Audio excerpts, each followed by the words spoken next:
जी hello दोस्तों, मेरा नाम है अरुण। उम्मीद है आप लोग ठीक होंगे।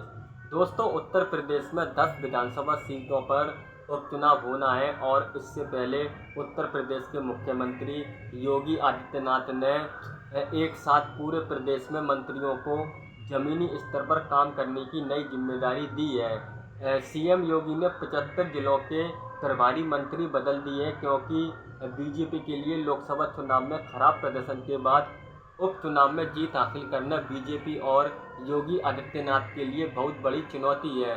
इसलिए 75 जिलों में प्रभारी मंत्री बदल दिए हैं। इस बदलाव में दोनों डिप्टी सीएम केशव प्रसाद मौर्य और ब्रजेश पाठक की भी जिम्मेदारी बदल दी गई है। केशव प्रसाद मौर्य को कौशाम्बी जिले की जिम्मेदारी दी गई है और ब्रजेश पाठक लखनऊ की जिम्मेदारी संभालेंगे। अयोध्या में बीजेपी लोकसभा चुनाव हारी थी, वहाँ की जिम्मेदारी सूर्य प्रताप शाही से छीन ली गई है और साथ ही आजमगढ़ की भी जिम्मेदारी ले ली गई है क्योंकि वहाँ भी बीजेपी लोकसभा चुनाव हारी थी। उन्हें भी अब लखनऊ के साथ संत कबीर नगर की जिम्मेदारी मिली है। वित्त मंत्री सुरेश खन्ना के पास गोरखपुर की जिम्मेदारी बरकरार रखी गई है, लेकिन उन्हें गोरखपुर के साथ लखनऊ की जगह अब अम्बेडकर नगर का प्रभारी बना दिया गया है।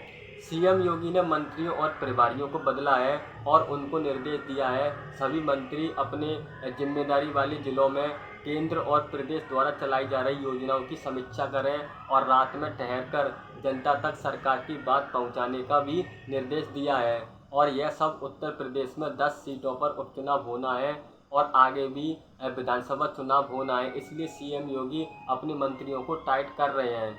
उपचुनाव में भी बीजेपी के सामने सपा कांग्रेस गठबंधन की चुनौती मौजूद रहने की संभावना है। हालांकि अभी दोनों दलों में समझौता नहीं हुआ है। 8 सितंबर की बैठक में 8 सितंबर को इनकी बैठक हुई थी। इस बैठक में कांग्रेस ने सपा से 4 सीटें मांगी थी, जिस पर अब तक सपा अध्यक्ष अखिलेश यादव ने कोई फैसला नहीं लिया है, लेकिन माना जा रहा है उपचुनाव की तारीख आने से पहले दोनों दलों में समझौता हो जाएगा और इन दोनों दलों का गठबंधन लोकसभा चुनाव में बीजेपी पर काफ़ी ज़्यादा भारी पड़ा था। बीजेपी को यूपी की 80 लोकसभा सीटों में से केवल 34 सीटें मिली थी और बीजेपी के सहयोगी दलों को 2 सीटें मिली थी और सपा कांग्रेस गठबंधन ने तो कमाल कर दिया था। इसमें सपा को 37 सीटें और कांग्रेस पार्टी को 6 सीटों पर जीत मिली थी। अब कांग्रेस ने भी यूपी में उत्तर प्रदेश में अपना संगठन मजबूत कर लिया है, इसलिए बीजेपी के सामने उपचुनाव में भी चुनौती है और इसलिए यह बदलाव किया गया है।